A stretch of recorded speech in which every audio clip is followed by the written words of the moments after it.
timer first.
Okay, welcome everybody to the first ever here on the Art of Female Muscle podcast, Femuscle Roundtable discussion. Hoping to do this on average about every month to try to discuss all things female muscle. My guest today is the founder of, one of my guests today, I'm hoping to get more, is the founder of Bad Rap Bodybuilding, and that is Eunice. Thank you so much for being willing to be part of the presentation today. Oh, thank you for the invite, Jeremy. You're Appreciate very it. welcome. So the topic that I wanted to start us off today with is something that I found a lot of people know about, but not very many people are talking about from what I'm seeing. And this is a phenomenon that affects quite a number of people in the bodybuilding community, and especially competitors. And this is the phenomenon that gets the nickname post-show blues. And this is the where after you have such this incredible high of being on stage and in the limelight and such like that, then it seems like that you crash afterwards. Can you give a further description of what, or also could you just give how have you experienced this phenomenon, or have you seen this experienced in others, and what for you personally has been some of the symptoms, I guess if you want to call it, of that condition? Well, Jeremy, I've been competing since 1987, so I've had my experience with the post-show blues. In my younger days, it just seemed like I wasn't in control, only because the science back in the 80s and 90s was totally different than it is today.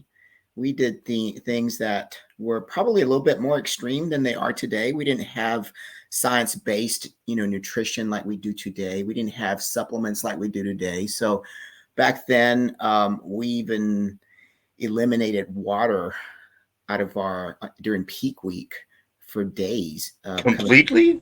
Like absolutely, totally no water for that whole time?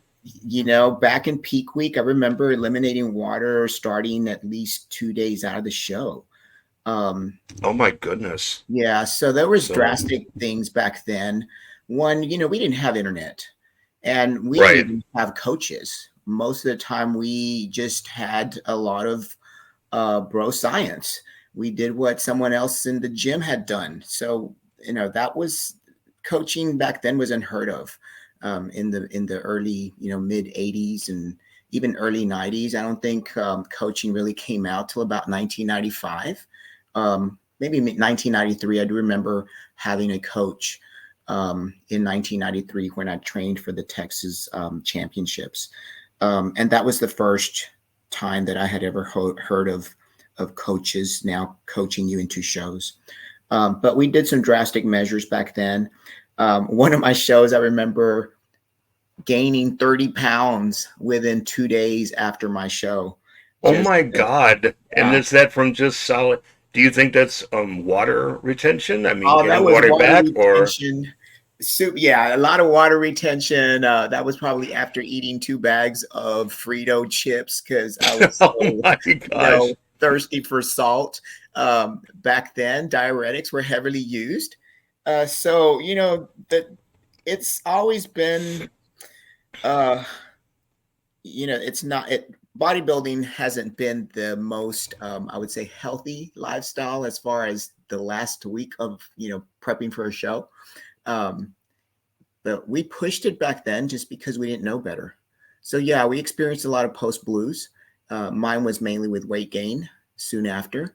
But then, the younger you are, the easier you can get control of it too. Never really suffered much with like psychological depression. I've always been a real spiritual person, so my my I guess my thoughts, my beliefs have never really been in the sport itself. So I always found a way to hold my spirits up and look to other things in positive ways. So I never really had to deal with that type of the post blues. It was mainly weight gain soon after a show. Nowadays, in the last show I did, of course, I had Gina Cavallero as my coach now. So she's helped me manage my weight a lot better. She's had me use it in a positive way that if we're going to gain weight, well, we're going to gain it in muscle. So we're going to program you different. And so it's a little bit more controlled for sure now. Okay. Have you noticed that among younger competitors or among competitors starting out that this is more prevalent, or is this across the board, whether you're inexperienced or very experienced, that this is becoming more of a common thing? And you had mentioned that it wasn't so much back then, but it is now. What do you think has changed? Well, the science has changed for sure. So I think in today's the competitive realm, I see a lot more use of PEDs, women doing harsher um, supplements, in their protocol that back in the 80s and 90s we would have never even thought about.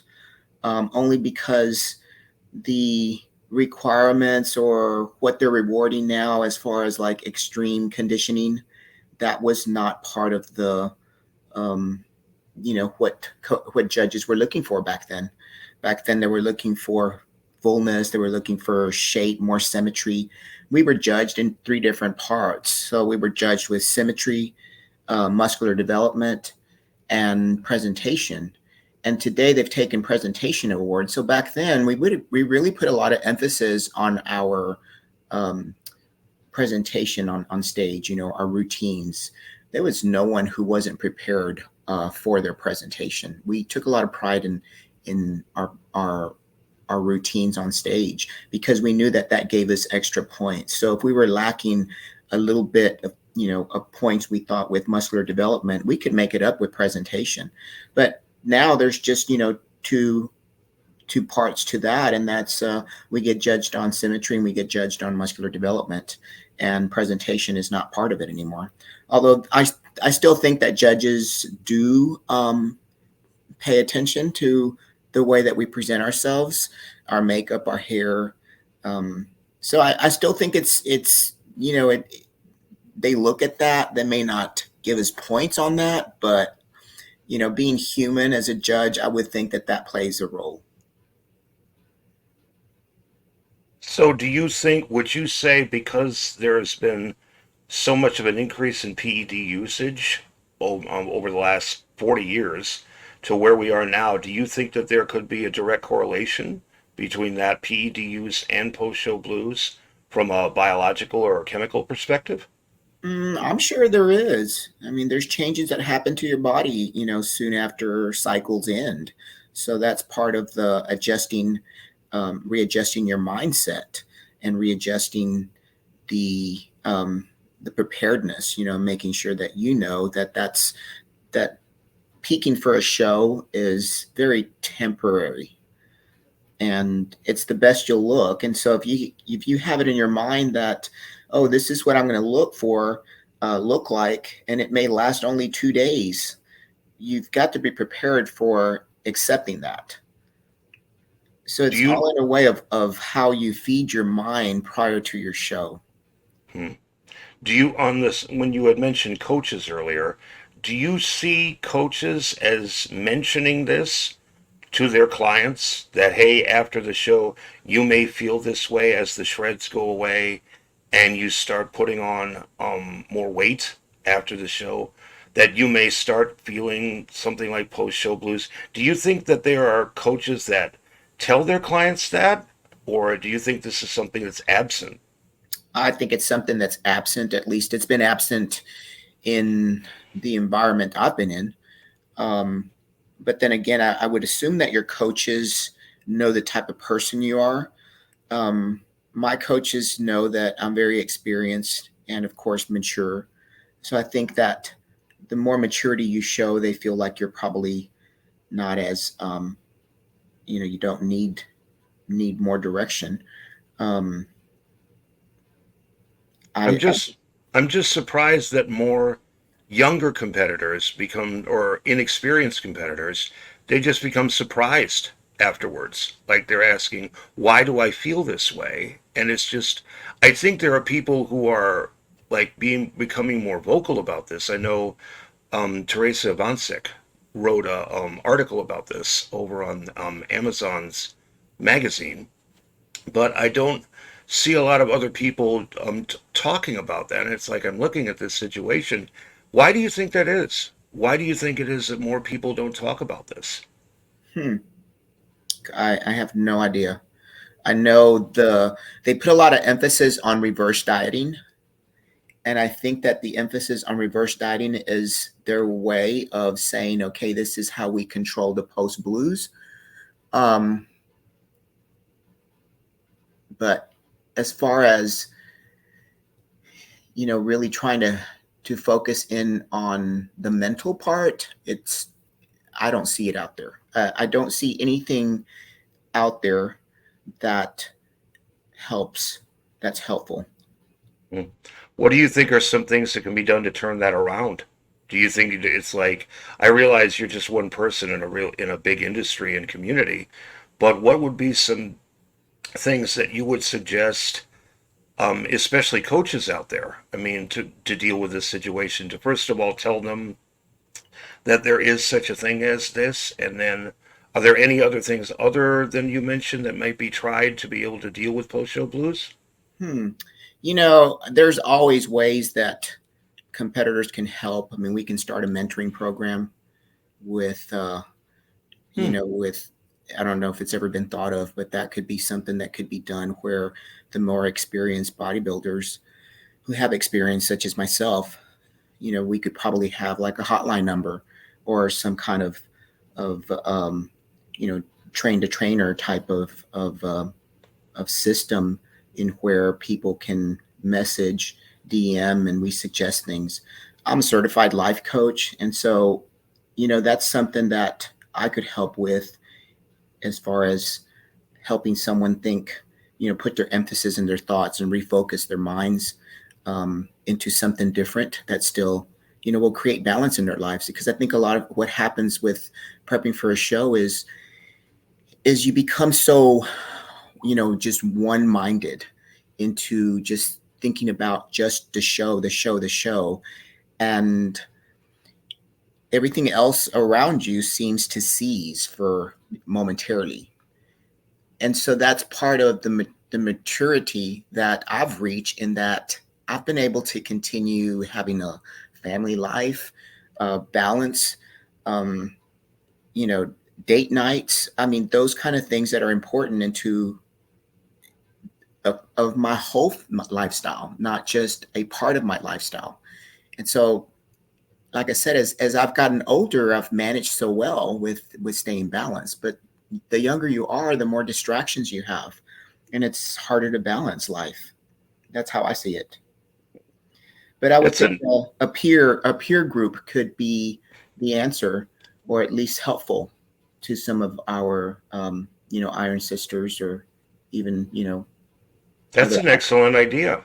That's a wonderful idea to be able to start something like that, because I hear a lot of people, like I said, I hear a lot of people talk about this, right? And it's like they say, okay, here's what to expect. But it's interesting, it's like at the same time, some of them just will not provide any solutions to it. And I'm like, what's the point of diagnosing the disease if you don't produce some kind of a treatment or cure for it. So it's Sure. like, Sure. so yeah, it amazes me.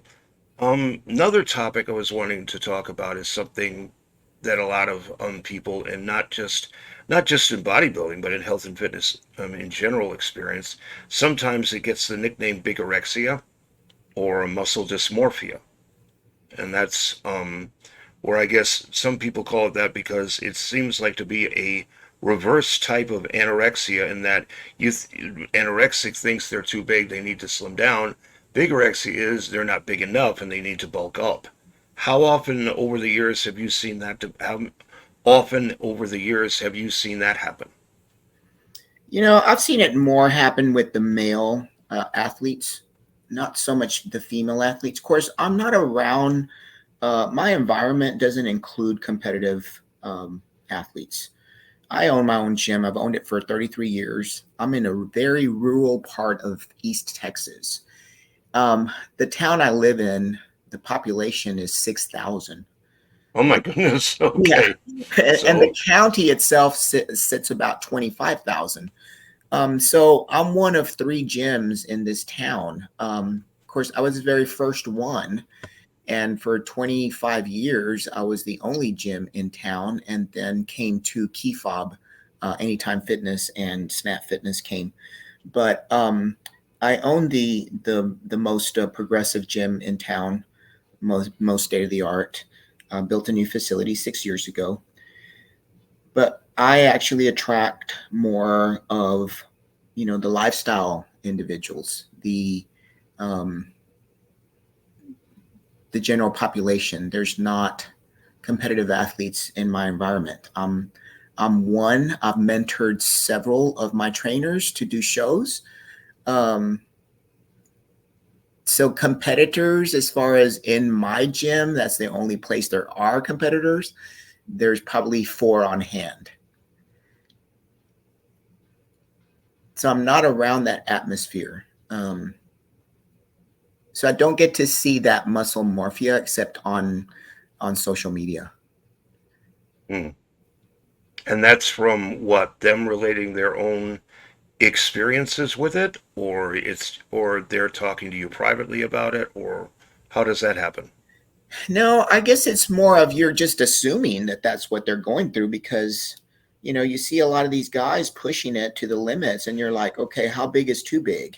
How much is or enough is enough. Um because you start seeing all these, mortality rates increasing as well. And so you're like, okay, it's like how far will people push it? Is Hmm. is the getting big worth that? Right. And somebody that came to mind when I was trying to compile this together, there was a young girl about 15 years ago. Her name was Haley McNeff, and she had just this absolutely amazing look. And she was being groomed as being essentially the face of WBB in the NPC. Everybody wanted to work with her. The problem was is that she really developed a really bad case of muscle dysmorphia. Hmm. And she said that she kept thinking that she was never ever big enough, and she kept comparing herself to bodybuilders. And I'm just wondering whether or not that's the problem, is that bodybuilders are comparing each other with themselves with each other rather than with the general public, because that just seems like to be a better that would seem to be a more accurate measure of just how big you are, not how you're in comparison to the 0.01% of the population who are bodybuilders, but to the 99.99% of the population that's not. And I'm just wondering whether or not that has something to do with it. Is you're using the wrong yardstick to compare just how big you are, and that wondering whether or not that helps exacerbate the situation. Yeah, I think another thing that exacerbates the situation too is we live in a generation where things are instant now. And I keep Right. bringing back, the years that I've been in it. But when I started bodybuilding, I was 15 years old when I first picked up a weight. And I Wow. Okay. knew I knew that I was going to be a professional bodybuilder one day. That was my goal. My goal was I'm going to own a gym and I'm going to be a professional bodybuilder because I wanted to do what Rachel McLeish had done. And so I knew that it would take years for me to reach the point of competition. I started lifting in 1982 and I stood up on stage my first show in 1987. So I gave myself 5 years um, to appear on stage. And, I did it with just natural, just my genetics. Um, I've always had good symmetry. So I knew going into the show that my symmetry would get me far. So nowadays, what I see is someone entering a show, and of course, it seems like every show is a national qualifier now. And Exactly. I think every local show is now a national qualifier. yeah, and so these competitors, for the first time as novice, step on stage, they win, and they compete in novice, they compete in open, and then boom, oh, I'm going to nationals after their first show. It wasn't like that back then. Back then, you wouldn't appear in nationals until probably um, there were stages back then that you had to complete before you were even ready for nationals. And nowadays, like I said, there's no time limit. It's you can enter one show and now you're national qualified and you're going to go to a national show 6 months later.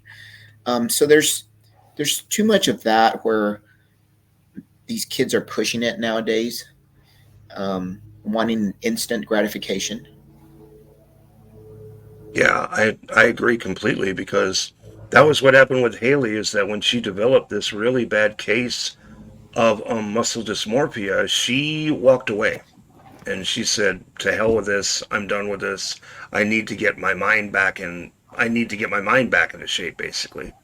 And then she never looked back. And I was like, to me, it was a tragedy because it's like you're getting in this situation, but then it also gets into the subject of information. It's like, did anyone inform her about this before she even got into it? And it's like these are like important things to talk about, I think, for people who are getting into bodybuilding and expecting, hey, yeah, it's great when you get on stage and it's wonderful.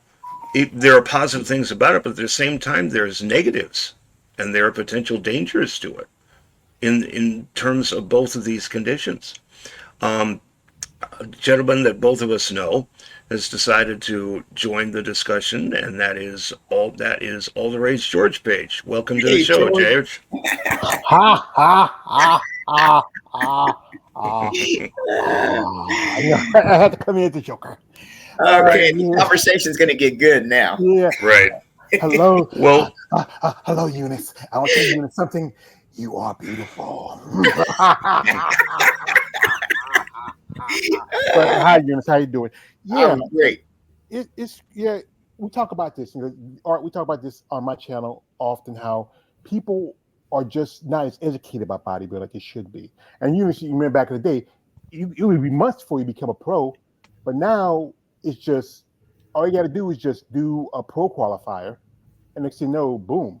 Like there's at least I think probably about 3 or 4 coming up in a few months. We have I think the North Americans coming up, the Nationals. Also, you have the Amateur Olympia, and I think also the Remaining Muscle Fest. there's also the Masters USA Match that's going to USA. be held. That's held in November, and then Mhm. also what is it? The Ben Weeder Naturals Pro Am, I think, is also a pro qualifier. It's Pro Qualifier too, So, yeah, yeah. yeah. Because So I know. there's and it's like you say, George. It's like they can go from like we were just talking about those local level shows that are almost all of them are national qualifiers now. You can go from that to a national level show that happens to be a pro qualifier. And in 2 shows, you're a pro. Mm-hmm. It's like and I just wonder if the stress of that, and I mean just the pressure of that, the psychological pressure, is adding to these conditions as well. So, Well, there's no, like I said, there's no guidelines, there's no requirements. I think to me, it seems like, hey, the more entries, the better, the more money. It's not really focused on athletes' health and mental health. Like I said, back in the 80s and 90s, there was levels. You were going to go in, you were going to compete as a novice, and you couldn't compete in an open show until you had won at least your weight class in a novice. and and you could not, there was like, you have to compete as a novice competitor. You cannot compete as a novice and an open competitor. It was, all novice. After you did your first show and you won your weight class, then you were considered open. Then you could compete in what they called a level. There was 4 levels when I started, and so you had to compete at level 4, win your weight class in order to go to level 3, and then you competed in level 3, win your weight class or the overall to compete in level 2. Then there was level 2, win the weight class or the overall to get to the national level to compete in the show. That was level 1. yeah, So, so it was a lot more complex than it is today. oh yeah, Yeah. and So, you aged with competing. I started in 1987. I reached level 1 in 1993. Um, so that was what, an additional 4 years it took me. hmm, Mhm. very And different. Another what? guest we have that's just joined us is Oh, Lori, IFBB Pro, Lori Conley. Welcome to the discussion, Lori. love Hey, the tank, Lori. Welcome. Hey, hey, love the Lori. tank, love the tank. Yeah. Man, Represent. Filling also, it out Hmm, Lori. too.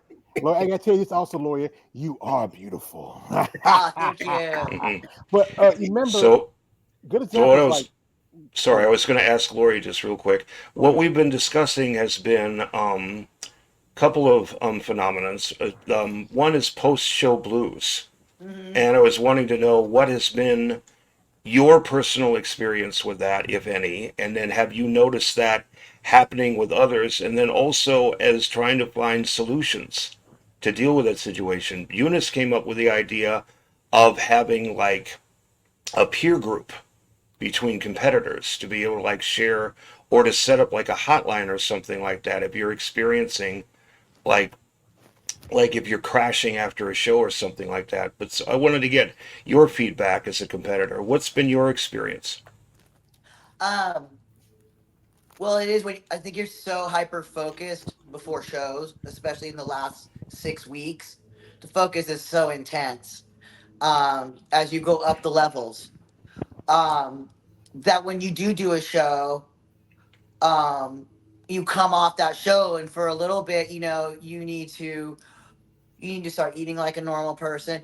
Now that I've been gone pro, it's a little different. There really is no come down because I kind of just like we reverse diet. You're kind of still, you never are really off anymore. But when I remember when I got my pro card, because I'd been pushing back to back nationals, that there was that feeling. Okay, what do I do now? Where am I now? I spent so long in trying to achieve this goal, and you feel a little lost.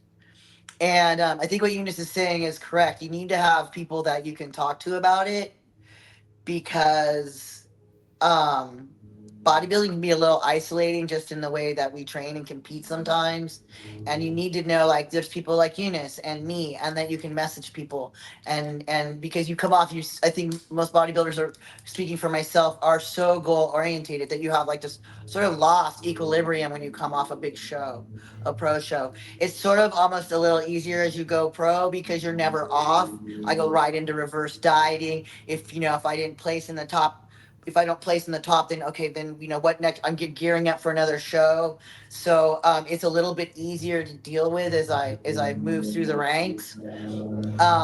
But yeah, I almost feel like it's easier the more shows you get sometimes, depending. For me, that's for me. I don't know how other people handle these situations, but I find that I'm learning to deal with the stress a little bit better. But you definitely got to get out there and ask for help. Talk to people. Like if you're not feeling okay, because then you realize when you talk to people that everyone feels like that. You're not the only one who feels like garbage inside, mentally and physically. The girls go through it, the men, the women, and we all go through it. So as soon as you open up to somebody, someone's going to open you up back and go, I feel the same way. And I'm going through the same thing. And that feeling of just not being alone with all that pressure, because you can get in that sort of, you can put your blinders on in bodybuilding and get so bullet brain that you feel like, I just got to suck it up and get this done and do it on my own. And, I signed up for this. And that's all fine and dandy and true. That is part of it. You signed up for it, but you don't have to do it alone. There's a huge network of people out there if you just reach out. Bodybuilding's full of all these wonderful, beautiful, awesome people that are, if you message them, will message you back. If you talk to them and say, hey, have you ever gone through this or have you gone through this? Then reach out. That's all I can say is reach out. Don't do it alone, and don't feel like you're alone. Don't feel like you're the only one going through it. It's interesting you mention that because this is just a personal observation. Maybe I'm just off in this. Is that, like you say, I've heard a lot of people who will talk about this privately, but there's not a lot of open discussion from what I've seen. I mean, you have bits and pieces. You've got, like, Teresa Ivancic did like I was saying earlier, did a article for Amazon's magazine on that very subject. But it's like you hear about this being such a common condition, but just from my observation, it's like there are no help groups. There are no peer groups or such like that. Everybody's trying to handle it on their own, from what I'm seeing. Yeah. Would you agree with that, or am I off in that? Oh Well, no, you're absolutely correct. I think it's getting better. I think with the way that social media is going and people the way they're embracing social media, and we're getting to be more of I'm hoping to be an empathetic culture. I'd love to see this mix of like that old school work with the new school vulnerability that you see as far as athletes being able to talk about how they really feel about things. Um, is a really good way that we're going. But I did the same thing. I probably would have done better at a couple of shows if I had told people how I felt and the pressure I was under. But you get into that kind of, I call it that suck it up mentality, that old school mentality of no pun intended, but I'm gonna muscle through this, right? Right, Right. I'm gonna muscle through this, and I'm gonna get through this, and that can actually, I find, if you don't know how to manage your stress and you don't know how to manage those emotions, can really hurt the outcome of your show too, and how to recover after a show. Talk to people who've been through shows to teach you how to taper off supplements, how to reverse diet, how to make that transition. Because at first, when I finally got my pro card, I was like, I felt like I was in outer space for like 3 days. Like I didn't Hmm. know what to do with myself, yeah. and I just stopped taking everything. And then I was like, okay, now I don't feel like out of bed, and I just won my pro card, but I feel like pulling the covers up to my nose and crying. And I didn't realize that there's a certain way of things that should have been done. And I should have talked to some people who were pros, and go like, how do you do this? Like once you do a show, now I know, and now I love to help other people. And like, if there's anybody out there, always talk to me, always reach out to me. I'm always available to people and to talk about this subject too. Yeah. Because Great. it's like Go saying ahead, on my George. channel. Yeah, it's like saying where I reach out. Like I become friends with some of these ladies, and we have sit and had conversations on the phone and talk about stuff. And sometimes it's good to get someone else's perspective, even somebody who's not a competitor like myself, who does content on women's bodybuilding. Yeah, and know me and Laura, we have talked quite a few times. I know me and Eunice have talked quite a few times, and it's tough because especially I would say it's a little bit more tougher for y'all women compared to the men because even though men bodybuilders are not as like, it's a little bit more acceptable compared to women. And then the stress of it all, the physical, the mental aspects of it, is so much to the sport that people don't say. Like one person, when you're talking about the girl who was looked like she was up and coming, like remember Shannon Courtney? She was Right. one of those Mm-hmm. ladies who she was like a bright star. She was doing pretty good. Then she stepped back because she got married, she had a child, and then she started doing CrossFit. You see that like I like that promised potential, when it comes in, and then whatever happens, or either is dealing with the getting condition, getting shape, prep, everything's involved in the sport, it can really put a drain on anybody. And yeah, like Roy said, sometimes you have that old saying, you can suck it up, buttercup, and keep on moving, and keep on moving. But then it doesn't always work for everybody. You have to really take a step back and see where you really want to go. Yeah, you have to be very. This is a very tough sport, mentally, emotionally, especially for women. We're held to a level of aesthetics, and we get all the isms coming at us all the time. There's always the new face or the ageism or the sexism or the thisisms that we all get, and so there's as a female, I think competitor, you are under a lot more pressure because we're held to such a standard, and you just got to be like this whole package all the time, and that's not life. We're not the whole package all the time, right? And Right. show day is show day. That's like any given Sunday. You can be perfect to Eunice knows this. You could look fat. How many times have you seen someone look fantastic a week out and you see them on show day and you're like, oh, something happened. Yeah. You don't know Right. what happened, Exactly. but Your Yeah, that body can 72 flat out hours rebel against you. yeah, is crucial. Yeah. So you could be like the perfect, and then something you miss a peak don't peak right. It's any given Sunday when you get on that stage, man. That's why Mhm. I've learned personally about stress wise too is to block out the noise in female bodybuilding, in most bodybuilding, because it's a business and because it's a sport. There's a lot of noise, and if you get caught up in all that noise, boy, it can really play a number on you. It can play a Mhm. number on your mind. At the end of the day, you just gotta maybe you gotta put aside that noise a little bit, and just focus on what you're doing and what you want to be, and not what everybody else you think everybody else wants to be or wants you to be. Kind of got I off had, track there, I think, a little bit. that's okay. Not Um, like rambling Rose over here. I had a question for George. You had mentioned that the sort of things that we're talking about are more accepted on the men's side. Well, can you flesh that out for me? What well, exactly did mostly you mean by it? people accept the idea with men with muscle compared with women, because we all know the aspects of a woman supposed to be soft and feminine. Men can have muscles because it's natural, in the mindset of the everyday person. I've done interviews with ladies from other countries where they like, especially Eunice, you're from a Hispanic background. You know that when they see women with muscle, it's not very traditional.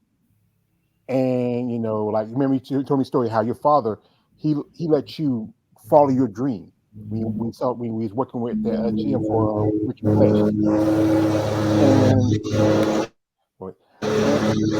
yeah, and people, especially everyday people, if do content, people make comments like, I know you ladies get them bad, like people say, oh, you're trying to be a man. No, you're not trying to be a man. You're an athlete. You're competing. You're working out. You're training. And it kind of offends some people's sensibilities and senses of what they feel like a woman should be. It's just a different standard of a woman. You Yeah. like, so Well, and then again. once again, here you go to this cliche of you start holding yourself to another person's standard, Mhm, and you're going to start going down that path of trouble. yeah, So, women, our division in men and women's bodybuilding is the only division that has no difference in the criteria. Our rules are the same as far as leanness, shreddedness, striations, and posing.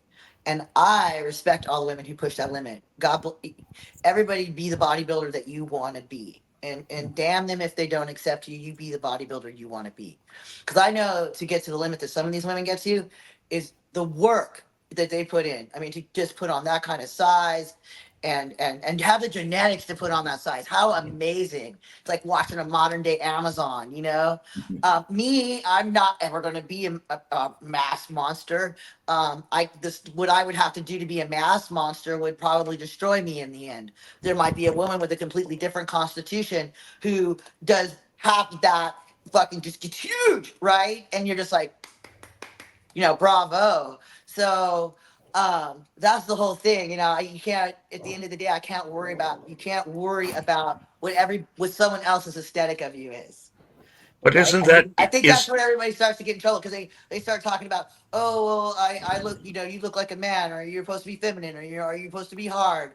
And it's like, No, I'm following the rules of what they've laid down for me as my criteria, and I meet that criteria to the best of my human ability when I get on stage. That's my job. But What do you is think, Eunice? Chime in. Oh, Feel like Lord Gab's a lot Yeah, over here. yeah, I was going to say, you yeah, know, Someone chime in. yeah. Come on. yeah. I think for me, I know that starting at so young at 15, I knew what I wanted. So nothing blocked me. I knew what I wanted for myself. I knew what I wanted to look like. Um, but I was telling Jeremy, as you get older, as you get experience, of course, then you know how to block out, everybody's like opinions about you. I mean, that comes with confidence, comes Mhm. from, knowing that nobody else counts except yours and, going after what you want. But yes, Lori, I think, as for me, I turned pro in both bodybuilding and women's physique. Do I ever see myself competing in women's bodybuilding in the pro level? I'm too small. Do I want to push that limit? No, I don't. So for me, WPD is what I consider my women's bodybuilding, um, because I don't want to push the limits at my age to that extent. So Um, I had a question for both ladies is that, yeah, it's a good idea, but since we're talking about competitive bodybuilding, don't you have to listen if you're wanting to win the show? Don't you Oh, have to listen to the feedback from the judges and say, yes. okay, what did I lose? And you mean, I understand, I guess, what you're saying from like the industry standard and such like that, but to a certain degree, you got to listen. Yeah, Because but I listen to the people. if you're wanting to listen, if you're wanting to win the show, you got to listen to the feedback of what the judges are telling you so that you can improve, right? Exactly. I listen to the judges, and I find the judges who have my best interest. I don't go out up to a judge, and the first thing they say, ask me is who is my coach. Red flag, right? So, or what company am I working with, or whatever, right? Judges, I haven't met a judge who's ever done that to me, by the way, actually, but I've heard about it.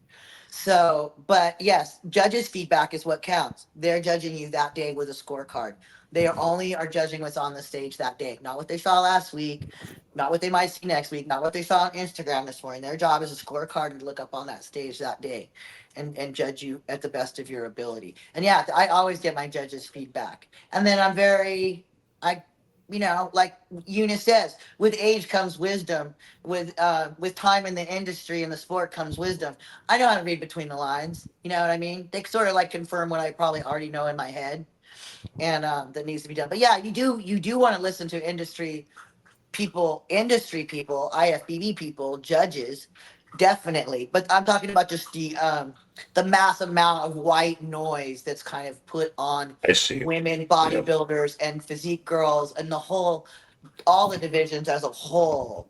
There's just gets to be a little much, I so. see. Yeah. yeah, A question that I had for Eunice, I was wanting to ask you, in the subject of coaches, why do you have you noticed? It's like we've been talking about post-show blues. Another thing I was going to ask you later is what your thoughts were on muscle dysmorphia or bigorexia, but also it's like you would think. What's been your observation as far as coaches with telling their clients about post-show blues? Is this something that they will convey to people that you've noticed as you've been there, or is this something that's relatively silent? Because it's like what we've been talking about. It's like I think the silence of it, like people just finding this out and not sharing their experiences, is what's helping to this helping for this condition to unfortunately expand through the community. Do you think this is something that coaches should by default be telling people, be telling their clients, or is this something that they just need to find out on their own? well, I don't think a lot of coaches actually are capable of it. Some of these coaches have 500 clients. Some of these coaches are copy and pasting meal plans. So, how do you, those kind of coaches, to me, first lack the integrity. So, how are they supposed to be supportive and helpful um, in the mental health, Hmm. Yeah, I can see that. of an athlete? Yeah. A good example is like Shelby Starnes. He's probably one of the top, coaches in the sport. And I know I've interviewed some ladies who said that they never have even met him one on one in person. And it's you got to say you're working with these people. You should be able to reach out to them and say, "Hey, how you doing? How you feeling? You all right?" You should always have an open door. Like you ever had that teacher in school where you know what, if you have anything, my door's open. Come in. We can sit and talk. You feel like there's something wrong. If there's something you feel like you need to go through. I mean, there's so much to this sport that like I said, I'm an outsider. I have never competed. I'm a fan. And as I'm gonna admit my crime. I must have smoke. And it's really from doing this content and talking with you ladies, I really learned stuff from this. You know, Right, exactly. That's what yeah, one of the reasons I put this together is wanting Yeah. to learn from the women who actually are doing this every day and hearing from them and getting their perspective on all these topics instead of hmm just guys talking about it. So, yeah, I don't think I've ever had a coach talk to me about post show blues. I've had coach that's more attentive. I always have a few pros. Um, like there's always like someone extra that I can kind of bounce everything off with. Um, Now I think a more prepared coach has an off show plan for you, and is there for you to be able to reach out and talk to. So if you do ask them about it, they should have an answer for you, and they should have a good post show plan for you to go on. Like my previous coach before this coach, because we weren't together long enough for me to have an observation on it. But my last coach was like, even the first meal I had after my show, we already knew what I was going to do. So I wasn't sort of left out in the abyss. I already was like, had a plan, and I knew that I could talk to him. But no, I haven't ever had a coach say, "Oh, and by the way, part of your plan is what you're going to do post show and how you're going to feel." Honestly, I just when you said that, I'm like, no, I've never even had a coach even broach that question to me, and I think that's like a new era in sports in general that we're going to see, and that we've seen. Happening across the board in a lot of sports is that you're going to see a lot of more emotional integrity from coaches and empathy and realizing that your athletes are under a lot of stress, and all the great coaching and protocol and training and practicing isn't going to help your athlete if they're screwed in their head. You know what I mean? So I think that sort of coaching is new, but I think it's definitely we're kind of heading in that right direction. But yeah, definitely in the past, I've never even had a coach be because once you do the show's done. You know, man.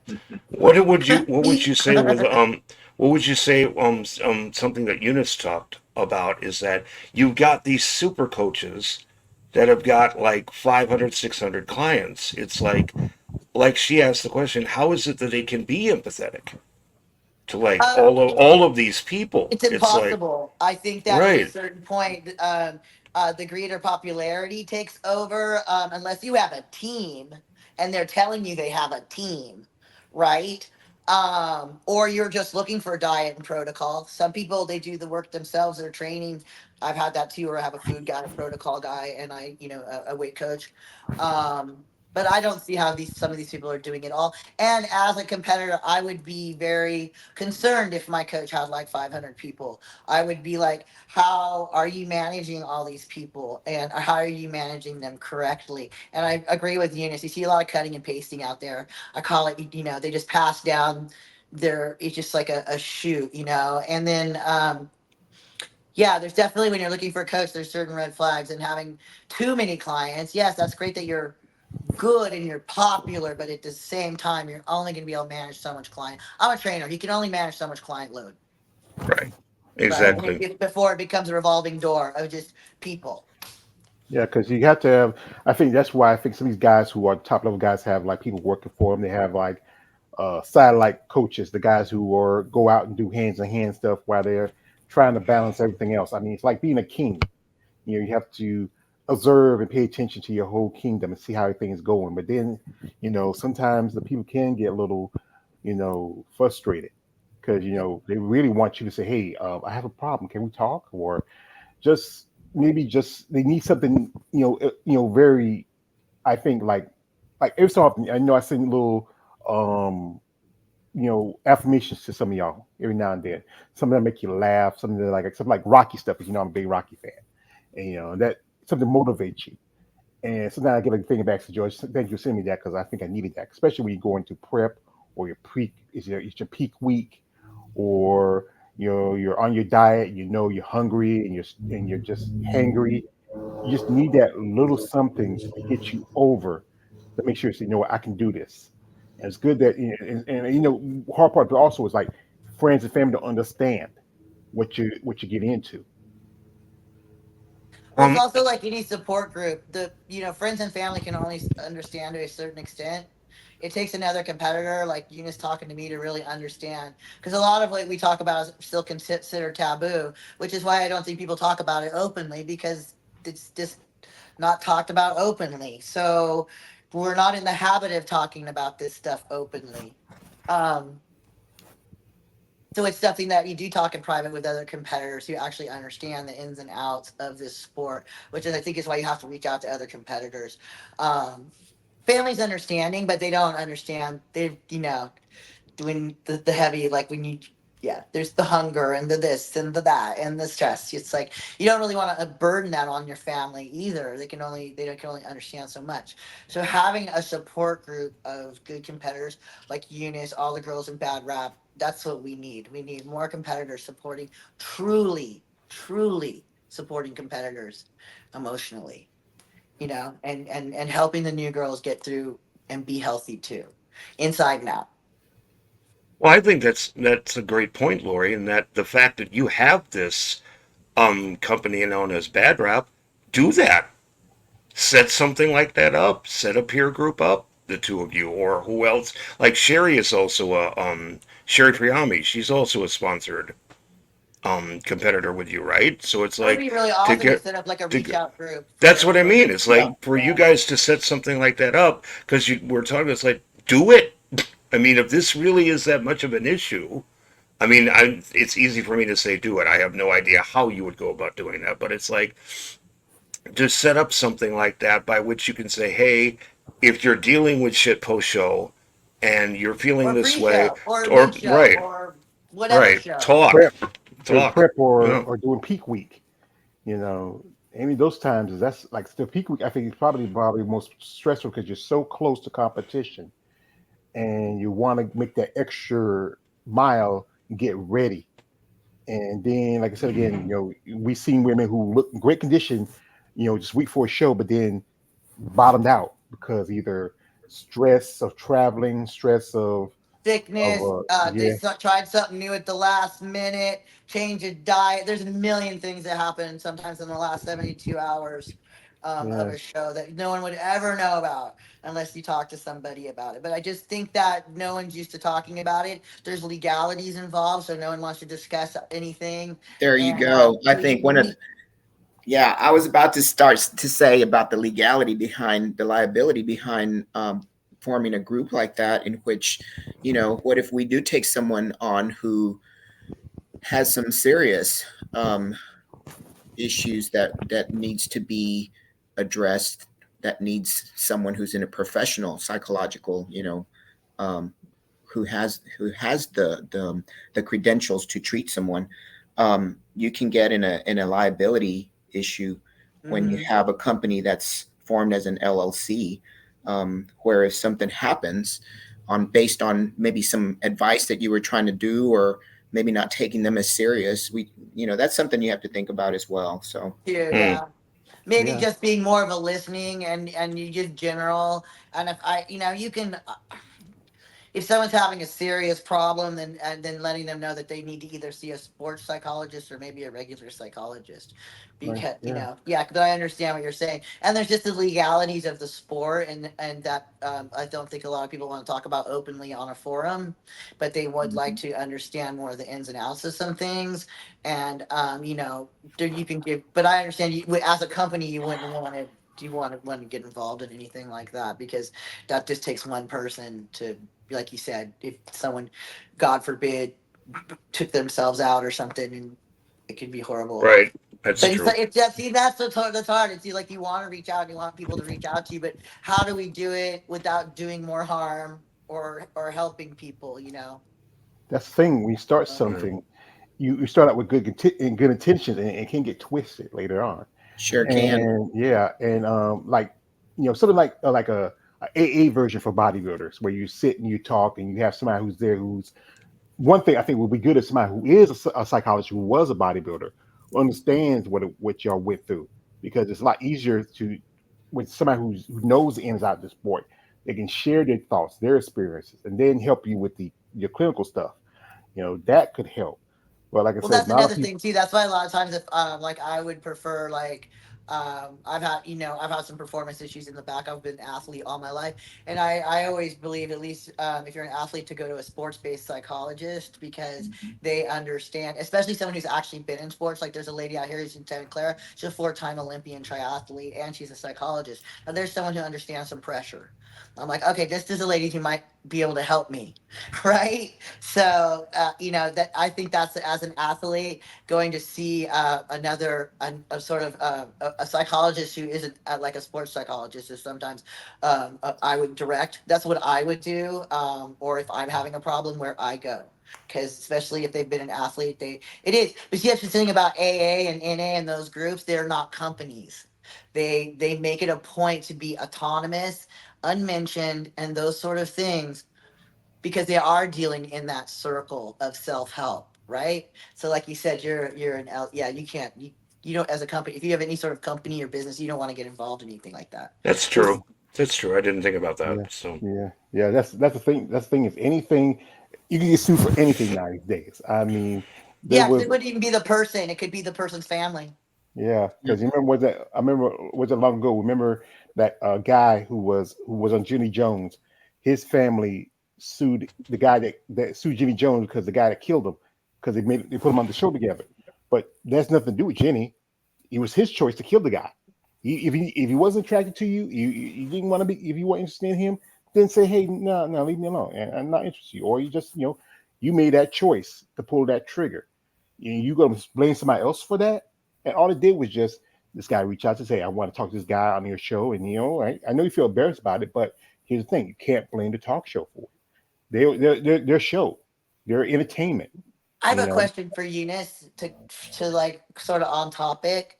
Um, what would you like? What have you learned to do after shows that kind of help you, whether you win or lose? Like if you win, you're euphoric and that you're kind of in the happy abyss, but then that's kind of a big low. Like what were some things with like your experience that you did?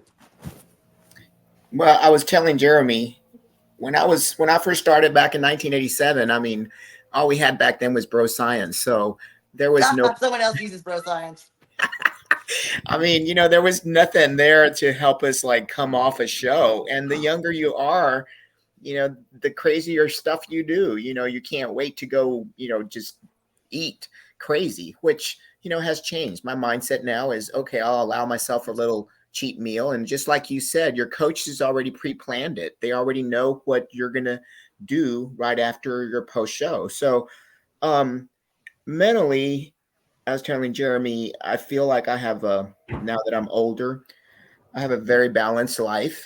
Spirituality is really important for me. So waking up in the morning, practicing gratitude and things that are part of my day to help guide my day, that doesn't change.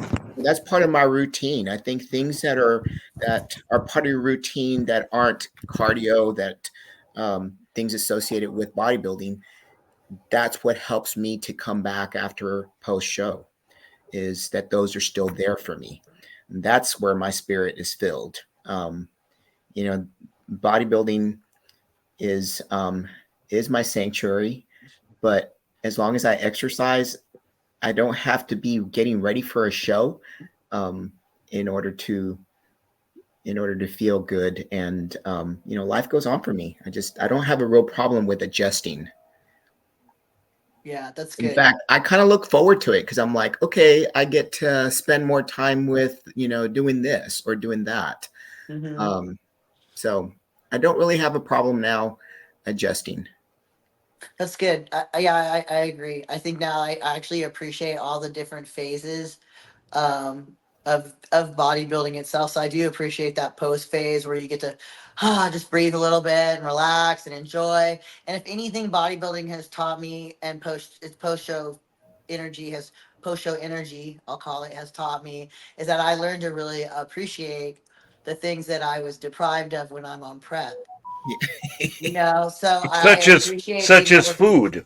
go to no go have popcorn in a movie, or Exactly. take a walk, and The- go out and just have lunch with your friends and enjoy the conversation and relax. And I think it actually it's made me more appreciative of those things. Like, I really like am in the moment when I do those things now. Like, wow, this is so nice. This is like just I appreciate good meals more. I appreciate um hiking. It's just funny. You actually, as you get into this part, you learn to appreciate. I think if you're kind of heading in that right spiritual direction, it teaches you even more gratitude and more appreciation for the small things. yeah, Sure Hmm. yeah, does. yeah. Just enjoying life as it is. I mean, I know it's a lot harder for y'all ladies because I can go out and do certain things because I'm not a bodybuilder. I'm not trying to be, but and you Go, enjoy George. when you get those moments when you go to a nice restaurant or go hang out with some people or just or when you even your off season not really your off season. You still are working out and training, but it's that time you take to just enjoy those moments that people like me would take for granted in life. Simply like going to eat a nice meal or go hang out with friends or those things that it's not very as important as as a regular person is as myself. It's not as important for us, but I know it's really important for y'all because it keeps you grounded when you have those moments when you sit around and you get to talk with friends and family. It makes you feel like I'm still a person. I get enjoy life, and then then you have to go into this other place where you have to be consistent and committed to something. You know, to have that drive, and it is. And like I said, like I give my hats off to Eunice and Lori and to all you ladies. Really, most everyday people can't do this. That's why some people really make comments like, "Yeah, yeah, yeah." But if you can do what these women do, then you have nothing to say. Yeah. A question I was going to ask Lori. There was another topic that we were talking about earlier. That was the condition known as bigorexia by some people, or muscle dysmorphia. What have you have you experienced personally something like that? Do you think that how prevalent do you think that is is it like universal, or Like, is just it like like just for, you wanting to be big or get as big as you can get, or well, it's just getting, well, the example I was giving earlier was a girl called Haley McNeff who developed such a case of it that she like basically went absolutely crazy in the gym trying to get as big as she possibly could because she kept thinking she wasn't big enough, and hmm that no matter what she did, no matter how much muscle that she packed on, she still didn't think that she was big enough. And eventually, and she was very, very popular. I was saying to Eunice that he was basically being groomed to be the face of WBB in the NPC. And this was about 15 years ago. Everybody wanted to work with her. But this got so bad that she just simply said, forget it, walked away, never went back. And I'm just wondering, how often have you seen it's like that get like an accurate a body image? It's like, how many people do you think dysmorphia like that or distorted body images is exceptionally prevalent in the bodybuilding community, or do you think it's just isolated cases here and there? I don't think it's isolated cases. I think it's probably rare. It's probably more prevalent than we think it is. There's always, as once you get into, if you have a bodybuilder mindset, right? It's like, I want to get as big as I can get, but I also know I have limitations health wise, what I want to look like, things like that. Do I want to stay aesthetically female? I know how far I can push this. I know what to do. Um, I do think that people do come into the industry sometimes with issues, and those issues just get thrown in another direction, right? So, um, but I see a lot of body dysmorphia, but me personally, yeah, I always want to get bigger. Of course, I want to get bigger. I go to the gym every day. Do I know it's not going to happen overnight, and I can't destroy myself doing it? There's all kinds of ramifications for pushing that level. And most of the people who do, like you said, the example, they implode quickly. They're like stars. They just go, they blow up and then they're gone. So one thing I've always tried to, I do have, obviously, I always want to be bigger. I wish I could get bigger. And I like being large, but I also still like being um, symmetrical. So body dysmorphia to the extreme of getting to where I just like look like huge parts. No, I don't have that problem. I like to be symmetrical and aesthetic. You have to be pleasing to look at. So I guess I don't have it to that extent, but I definitely have that bodybuilder mentality. Or every day I go in the gym to get bigger. Like I want to put on as much muscle as I possibly can for my genetics and who I am. And I feel bad for people who feel that body dysmorphia, but I think it comes in all different ranges from anorexia to bodybuilding. Did that make sense at all? Yeah, I think so. I Yeah. was, I was So so yeah. it's Personally, I like, guess I was because thinking, maybe I did because I just I have that mentality. I want to get big as a house, big as a house. Yay! Like I have no right. problem with that, right? That's where I want to be, and I can, and I have the genetics in a certain amount of size that I can still keep pushing that limit in a healthy way and keep not be too androgynous and get into things that I don't personally want to get into. Um, but yeah, I definitely see it out there that a little bit, but even in the other divisions like bikini, you see it in all the divisions. It's it's Real how now that's interesting because with bikini being the least muscular group, do you how do you see it there? Do you think it's the reverse that they're too big and they're trying to get smaller, or they're trying to put the on more mass? thinness sometimes I see backstage is not, maybe looks, because you look a little bigger on camera and you maybe look different on stage because you're in tan and you're in stage makeup, but sometimes the thinness that I see backstage, I was like, ooh, like that's thin. That's thin. If you're not, the girl's hungry. You see all her ribs. Oh my God. Like all of Yeah. them. Like 1, 2, 3, 4, 5, 6. You're like, So I think it goes the other direction sometimes, and they put themselves under, so much pressure to get lean.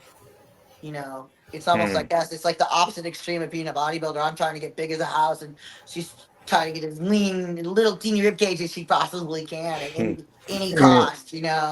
and you look at the bikini girls now, the you know, to me, this is I've said this quite often, and I've done interviews with some women bikini, couple of pros, mostly amateurs. I often call the division as the invasive species. It did not really, kind of grow out of like bodybuilding, how fitness grew out from bodybuilding, how physique grew out of bodybuilding, how figure grew out from bodybuilding. It was more brought in, but it's been with so long that it's starting to evolve with the sport. Like I have friends told me how women in bikini girls approach it about using pads of steroids, and I think what I But understand think with about most people. Okay, so I'm gonna clear stuff right now because I hear stuff. People throw the word steroids around. Most women do not do steroids. I know that. Most women do TR, like hormone replacement. Mhm. So if you're doing like, if there's a female body, a female bikini out there, lady, doing DECA or D-ball, and I'm just saying it, Halo, I'm saying it like it Lynn. is. But a lot of people like to throw that around. Oh, you're on steroids. No, I'm not. I, right. Yeah, So yeah, I'm yeah. like, so you just gotta. It gets Well, men do Um. steroids. Men do a lot of Yeah. steroids. well, I know that, To but like I What do said, you but think, Eunice? Am I correct? I could be wrong. I'm not. I'm not. No, I mean, you're right in that everybody assumes that everybody's doing steroids, and it's just like, no, I mean, it's something we do use to enhance, like a thermogenic pharmaceutical, but it's not a steroid. They assume that everything we do is steroids. Um, right. it's And part of our menopause protocol. mm, Our thyroid. Those are pharmaceuticals that we use, but it's because and it does boost the metabolism. But there's stuff that we use that, like Lori was saying, it's not steroids. but here's We a use question. peptides. We use amino acids. We use all kinds of stuff that helps us. And not every one of them is called a steroid. Yeah, like so my husband got prescribed because of his joints hurt a small amount of Deca to add to his TRT. I'm a little jealous. I walk around a creaky 54-year-old all the time, and he gets to use a little Deca. And I was like, screw you. Well, I had a, Wow. So You now know, it's a it's kind steroid. of like the same thing for osteoporosis. Oh yeah, I was given Anavar. You what? I want osteoporosis. I don't like Anavar. It ruins your voice though. I most So I know times it's about the girls who do tons of Anavar, and it's good. We're gonna have this little conversation here's right here. here's a quick question to play devil's advocate Okay, here goes. for both Eunice and Lily, you Lori and Eunice. Bodybuilding legend Tom Platz was recently on an episode of the Go Figure podcast, and he said, and let's see if I can quote him here. He said I saw that. bikini girls are taking more anabolic steroids than he did in his heyday.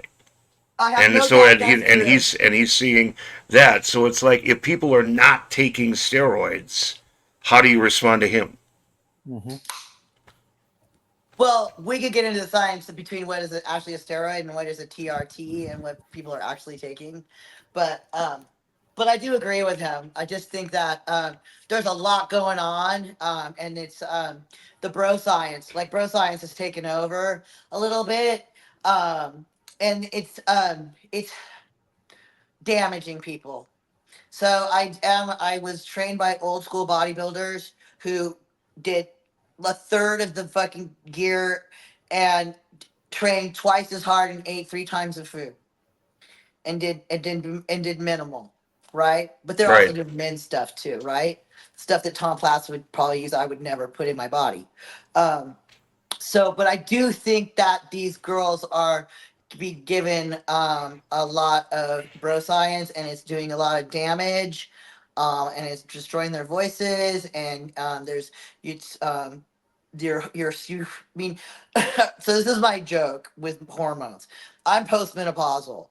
You're not really gonna just bug much with me. I'm just adding to what I don't have. And then I also only do hormone replacement. You know what I mean? I do basic hormone replacement, probably a little above what is normal to average woman needs. But some of these girls are doing this young, destroying their voices. It's gonna make them depressed and sad, and they're gonna just be on a freaking roller coaster. And I need that. I see that a lot. And not a lot of people probably are gonna agree with my opinion, but I just think that less is more. And what you really do need to do is more hard work. And these girls, I think sometimes are so afraid of getting, and I've seen this, of getting big in off season, right? So they're afraid of that, maybe putting on 10, 15 pounds in the off season and really putting on that little bit of glute muscle or hamstring tie in that they need, right? Or that little bit of shoulder cap, and then working their asses off to get that 15 pounds off and having that bikini body. It's I don't know. Eunice, what's your opinion before I hang myself here and I get like a No, thousand I until I don't. get 1,000 messages for what a twit I am. I'm not around a lot of bikini girls, so I don't know, what they go through. It just seems to me like they're always bikini ready. I mean, to me, it's like Yeah. you don't grind like we do. So I don't really see that they would be taking the peds. I have no idea. I don't know. Maybe peak right before, maybe 5 weeks before a show. Maybe they do things. I have no idea, because I'm really not. I don't have a lot of friends who I work out with who are in the bikini. What would you think about this observation? I've seen this. This is just from me over the years hearing about this happening. It seems like with the younger generation that there's been a paradigm shift when it comes to steroids, when it comes to gear, PEDs, whatever it is you want to call it. That back in the day, it was an aid. It was like fine tuning. It was something that you tacked on to a foundation. Like you have you have the basic car, you have the basic engine, but then you add little things here and there to be able to improve it. Yeah, the and then churro. and then but then it's like with the modern day, it seems like you've gone, especially with the younger generation, that it's gone from an aid to an essential, that Mhm. it's something that you're seeing people do. Like there's this one girl in Israel. I tried to find her Instagram to be able to post it here, but she just finished posting like two or three videos where she's shooting up. She's 17. Oh, And it's like, but it's like the amount of muscle this girl has got in her person. I'm looking at this as like, when did you start doing this? 16, 15, 14? And then it's like, also, I listen to people like one time I listened to Lee Priest over on RX Muscle. He says the younger generation, a lot of the guys that he's seeing, they don't train to fail anymore. Mhm. Like that's almost being eliminated. So do you think that that could be what's happening? Is that, especially with that, is that we're seeing a paradigm shift from the old to the new? And is it a good thing? Is it like the natural could it be the natural progression of bodybuilding, or is it something that needs to stop? Well, I like this. I say like this: a lot of this young generation want anything's hot and ready, and it takes time, but you want it so fast and soon. Like we have a man Big Keith. He's on my live stream. He said like this: guys can take the same stuff he takes, but if they're not willing to follow the diet and the training and the workout, they're Right. not going to look as good. They're going to look like shit. and it's mature muscle. So there's all kinds of like the girl from Israel. I don't know how tall she is. I don't know what her genetics is. I don't know if her what she could be a naturally short, stocky, already muscular frame, right? There's all these little individual factors that you don't really know when you see someone on Instagram, right? Also, a lot of the stuff that people do take, if they take too much, is very water based. So everybody looks extra fluffy and extra big. So, but you cannot beat time and mature muscle. You cannot when that body diets down, you will see the difference between the 34-year-old who worked their ass off, like a Spriani or a Yo, and you will see the difference between a 17-year-old who's just full of water, who maybe has a nice stocky build and some good genetics. Diet those two people down and put them on stage. That's Mm. what I'm saying. You can't beat hard work and You time. can't. You Yeah, just that's you what just it. freaking can't. I see these girls all the time, dude. They're fluffy, fluffy as hell, right? And you're like, oh, they're 23, 28. First thing I think of is, wow, you're not going to be hanging out very long. You got to start thinking a little smarter. But I also think that I want to see what you look like the last 4 weeks. I want to see what you see 2 weeks out. Hmm. I can big out big. I can get up to fucking 220 in a heartbeat off season, right? I go as big as a house. I don't want to. It's hard on your heart. But yeah, let's see what you look like the last 2 weeks. Put the proof is in the pudding, as my mom used to say. Like, Right. like, I ask you So guys a question: if you were training somebody and they wanted to start to become a bodybuilder, I did my what makeup. would you, what advice would you give them? And just as they're starting out, you know. Put in So the time and put in the grind. yep. That's it. Depends what age they are too. If I'm dealing, so I have a lot of young people because I like to I like to hang out with the young people too. I think they keep you young. It's nice to move forward. If you're young, if you're like really young, I tell you to eat and work. I Hmm. tell you, especially the boys. I'm like, you're making plenty of testosterone right now. Eat, eat like a horse, train like a horse. That's sleep like a horse. It's all you need to do Tap out right your now. genetics. Just tap out your genetics right now. Yeah, and you You don't need know? to add something when you're at your top peak making it, Exactly. Yeah. right? And with the young girls, I'm just like, and train what for division you want to be in. I'm gonna start in physique. Well, then if you, but I want to be a body. Well, then train to be a bodybuilder because you're gonna be high in the leg game. Like train for your division. Find out your division and train for it. Young girls, I say the same thing. Do the work because you're just gonna start messing with your hormones. You're already raging hormones. I'm gonna have some girl talk. But when you're young, your periods are very emotional. There's this, there's that, and you're gonna start adding PEDs on them. That's just do the work, man. You can't beat the work in the food when you're young. Like you were saying, Jerry, build the foundation, right? Build the Right. foundation of the house. That's the thing when you're young, and I see these young girls. They'll take a year or two off. They good, bravo, do that. Take 2 years off and just fucking eat the gym and eat and hit the gym as hard as you want, and don't give a shit, kid, if you're in large stretchy pants for a minute. Just feed the beast. That's what. But if you're older and you're at a certain age where maybe you're not putting on muscle like you used to, you're post or premenopausal, I say go see your hormone doctor. Go get a hormone test first, and then have them talk to you. You know what I mean? Find out where your levels are at. If you're older, and then because sometimes you can take a little extra, and it will help with that muscle mass, and it's totally within health parameters. It really depends like who's talking to you, and where they're at. So. Hmm. Hmm. Do you What do you think think, now? Janice? Sorry, go ahead. Go for it. Go for it, Jeremy. Um, what I was going to ask is now, what would you say as far as red flags or green flags when it comes to coaches and Well, gear? And so it's like for instance, if they're wanting to start you right on a regimen right away, like if you just started with them or such like that, or you're new to this, it's like, would that be a red flag as far as getting you started on stuff right immediately, or would that be like you said, like 2 or 3 years of serious hardcore training and dieting, and then getting into it?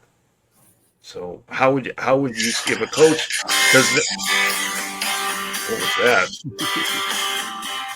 oh, sorry, Um, guys. I don't know what happened. okay. Like for instance, there was one. This was a while ago. I heard that apparently when this one competitor recorded their coach, and the coach literally told them it's like because the girl was like asking questions about what exactly is this? What is this going to do for me? The coach literally yelled at her, "Shut the fuck up and take the damn pill." And it's like it's like I listen to that. It's like how prevalent is that in coaching? Is or Not is this much. just or is this just an isolated incident? But I listen to that and I'm like, why would you keep this person as a coach? Mm. It's like, oh Sadly, my god, Like a Bobby Knight type. right? Yeah. I mean, that sounds like someone in a local gym that doesn't really have a lot of clientele. The coaches that I've hired in the past, I guess, just depending again. I was telling Jeremy when we first started bodybuilding or when I first started competing, there was no such thing as coaches. That was more something that happened in the mid 90s. Um, so I don't have that experience being, a novice and going into bodybuilding. I never had a coach. It was just raw science. And you did what you thought you wanted to do based on where you wanted to go with the sport. Um, but as far as coming back from my layoff, I competed for 13 years and then I laid off. And coming back, I selected a coach that is right now um, widely used in the pro ranks. Um, and his questions, of course, were, what's on your protocol? How long have you been doing this? And what type of what's your goal? So it was more of if you're assertive enough to say, this is my age and this is what I'm not willing to do, then that coach, can respect it or say, no, I can't work with you unless you do this. But that's based on to you, on you. That's on you. So I've never had really coaches that have pushed things that I haven't wanted to do, because if they don't want to work with me, then you're not the coach for me. Hmm. There was one coach, the very first coach that I had coming back on 2019, and I'm not going to name who this person is because this person actually trains a lot of the top Olympians. But my experience with them was that they only have time for their Olympians and they don't have time for their non-pro. Mm. And the experience I faced, it was my first time coming back. I was at the hotel, at the same hotel where the rest of the IFBB pro show was happening because it was a Texas show. And I was client in the amateur. And that person, that coach, didn't have time to come see me in person. And they although were in the hotel. and they were in the same hotel, and his other clients, the IFBBs, were in that same hotel. Couldn't give you 20 minutes. They did not have 20 minutes to come knock on my door and look at me. I had to send in progress pictures. Oh, I was In the hotel. where he's there. Yes. He's having you send pictures. Yes. While he's there in the hotel. What the hell? Exactly. It's called taking a walk to the door. I mean, I actually called them out. That's an asshole. I called them out because I thought, wow, this is how you treat people. This is how you treat your amateurs. So So I quickly knew that, that was not the coach for me. I thought, no, this is not what coaching's about. Coaching's about helping every one of your clients, not just the name clients, not just the clients that are going to make you popular. Exactly. Yeah, I understand that everyone has favorites or whatever, or clients you've been working with longer. But yeah, and I understand, like, sometimes if I'm working with someone, they've got like 5 people in a show and I'm not getting, I'm just at home still prepping. I get it. Your hands are full. You're trying to bring 3 people in on a peak or 4 people. But they should always respond to you shortly, quickly. If they were in the hotel room, yeah, that's a definite, like, that's a horrible experience. But that stuff happens all the time. Yeah. It's really and that's sad. a top coach, guys. Yeah, I know. Yeah. His thing is, you supposed to be a top coach. You should pay attention to even your top competitors and also your up and coming competitor, because you never know that up and coming competitor is going to be a top level competitor. The diamond in the rough. The diamond in the rough. I mean, it's crazy. It don't make sense. He's a he just. I even talked to. I knew a girl. I interviewed a while back. She was coached by IFB pro level competitor, and I think you probably know who I'm talking about.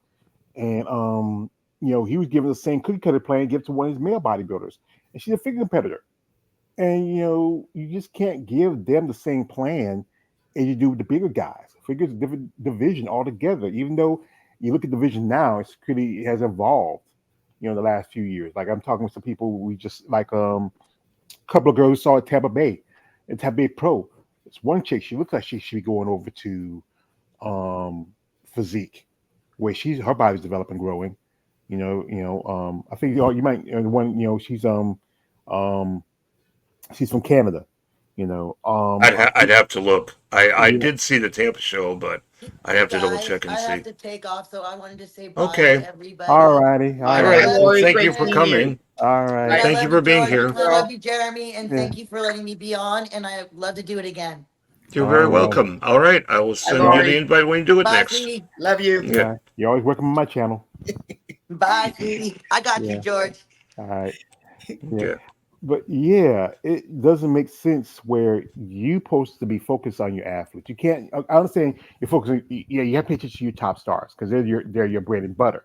But it's good also to keep in touch with your up and comers, because someday they'll be the ones who bring you some big notoriety, maybe bring you some more attention, bring some better clients.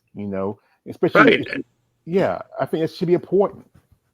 Right. It's like if you do that, they're an amateur now, but in the future you may be talking to a future Miss Olympia. Exactly. That may be that, right. I mean, it's like that person that you're snubbing now may become one of the very best, if not the very best of all time. So it's like not a good idea to do something like that. But then I'm trying to remember who it was who talked about this, that there were coaches out there who measured their success not by what the clients actually thought of them, but how many pro cards they had. And then they said how many IFBB pros they have. And it was like, I'm trying to remember who it was who said this. But he said, well, first of all, that's not your pro card, it's theirs. Yeah.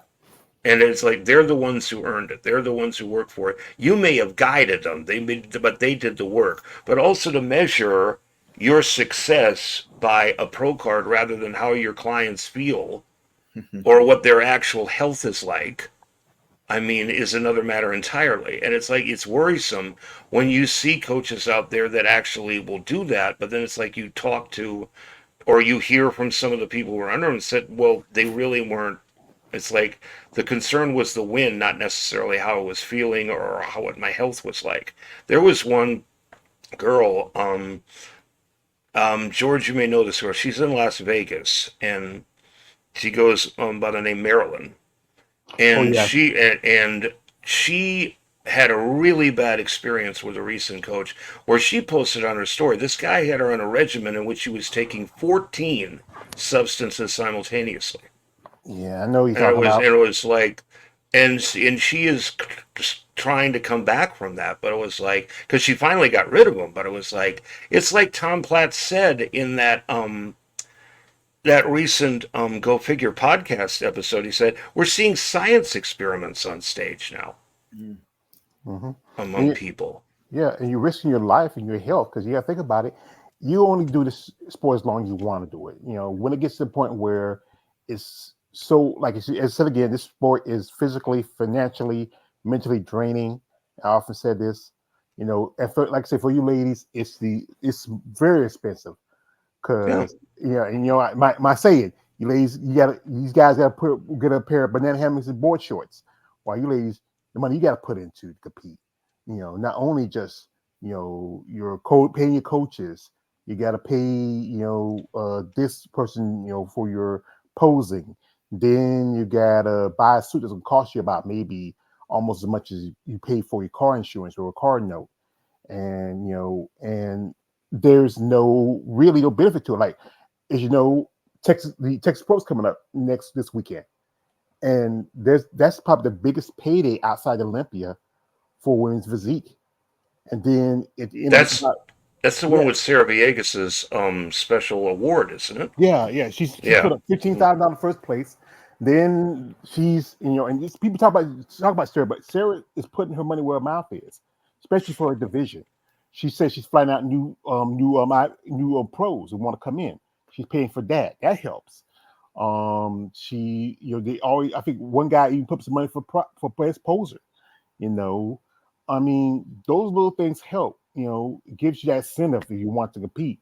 That's why I think if you look at Tampa, I thought usually be a bit, more competitive for Tampa. But I know I was talking with somebody else, told me, say, yeah, George, it's really everybody's focusing on Texas. Hmm. Well, wait. You said we needed more competitors at Tampa?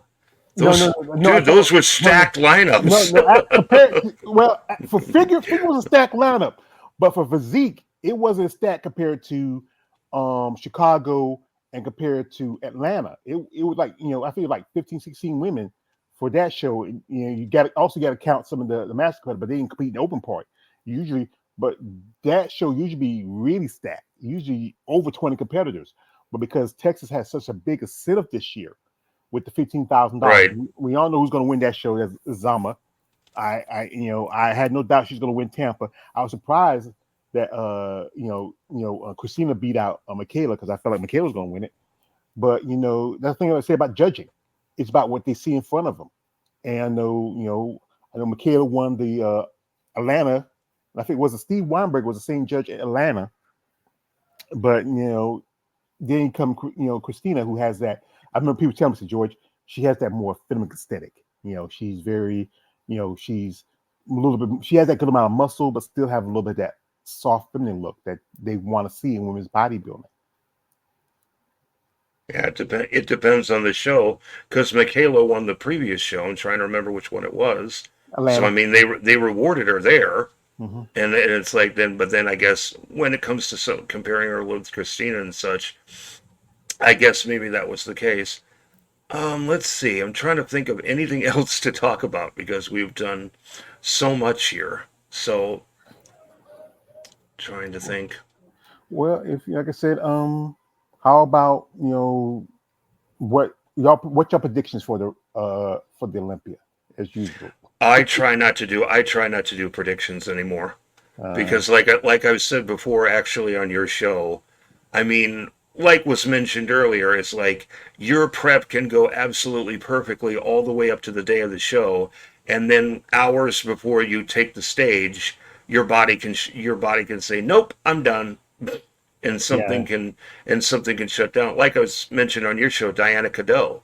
She Hmm. said she had at the year that when she was defending her Olympia title, trying to remember what year it was, she she said she had a perfect prep, but literally the morning of the show, her abs went flat as a pancake. Yeah. Right. That's it. It's like just before they go on. So it's like that's why I don't do predictions anymore, because it's like it all comes down to that day. I Yeah. mean, you can prep, everything can go smoothly, but your body can rebel at any time and Yeah. can That's just say, it. "Nope, I'm done." So, I mean, if everybody presuming for a minute that everybody is on their A game, Andrea's got it. Yeah. I don't see how she can be beat. Ashley is going to give her a run for her money, Hmm. definitely. I'm Um, look at also, Angela. Angela. You look at Angela. She's really yeah, been. yeah. And the ones that I predict are going to be in top five are going to be, let's see, Andrea. Not necessarily Andrea's going to be on top, but as far as Yeah. the top four, I'm going to say it's going to be a mix between Angela, Ashley. I think Ashley's going to surprise quite a number of people. Um, let's see, I who thought in else? Sherry. And Sherry Michaela, I think is Hmm. going to be the top five. So Hmm. Yeah. we'll we'll see how things go and on contest day. But yeah, if everybody brings their A game and everything comes good, I don't see how. And I think someone like a Christina or like an Ashley can give her a serious run for her money. But it's like, how do you stop her? It's Yeah. like, short of that, the woman is like a force of nature. Yeah. She is. I mean, she's a new evolution. People are talking about how Iris Kyle changed the sport. Well, it's so easy pointing the finger at Iris, but you have to go back to Kim Zavetsky. Right? Exactly. She really changed it. Because if they wanted to keep bodybuilding as it was, Linda Murray should have won those two Olympias, instead of those Kim Zavetsky. If they wanted to keep it the way it was, she should have beat Kim. That would keep it the way it was. She should have lost to Iris. But it's again, it's always with the judging. They Right. go by what they look at. Well, I think we've had a wonderful discussion here. I have to Yeah. actually head out because there's some things that I got to get done. So, All right. any final thoughts, Eunice or George, Ladies before we first. have this up? No, thanks for the opportunity. I think this is great. And I'm glad you had it on Sunday because George always wants me to join him on Mondays, but that's my biggest day. And I'm like, I can't, I got uh, clients. Well, well, that's why I put out the poll, because it was like, okay, if I'm going to do something like this, what's the best day for the women? Because I mean, it's great that people like George come on, and I Mhm. think that's wonderful. So every time I see you show up, you're more than welcome to join. Because well, I appreciate it, brother. I know that you do so. I know that you're someone who's genuinely a fan of this. You also are respectful to the ladies. So, but it's like that's why I said in the original post is that I want to get as many competitors as possible, Yeah, because yeah. it's like want to get your perspective, because we George and I are on the outside looking in. Hmm. You're the ladies who eat, live, and breathe this. So, and especially someone like yourself with just literally decades of experience in this. I mean, just to pick your brain and all the experience that you have is like a wonderful education experience for me, but also for any other competitors who would happen to be listening who might just be starting out in this. And that's one of the reasons why I want to do this, is get some of these topics out there and talk about them, so that it especially helps them, so that people like yourself with this wealth of knowledge and experience are able to share all of that knowledge with the new crop as they're coming up. So, Yeah. okay. Well, with me, I like like I said, I used to do it on Sundays, but then I like the name because I like to call it Muscle Talk Mondays, and I'm because, but I am gonna do because I'm gonna do a 5 o'clock tomorrow because I invited David. He was there at the Tampa Bay Pro. We're gonna we're gonna do critique and talk about the show.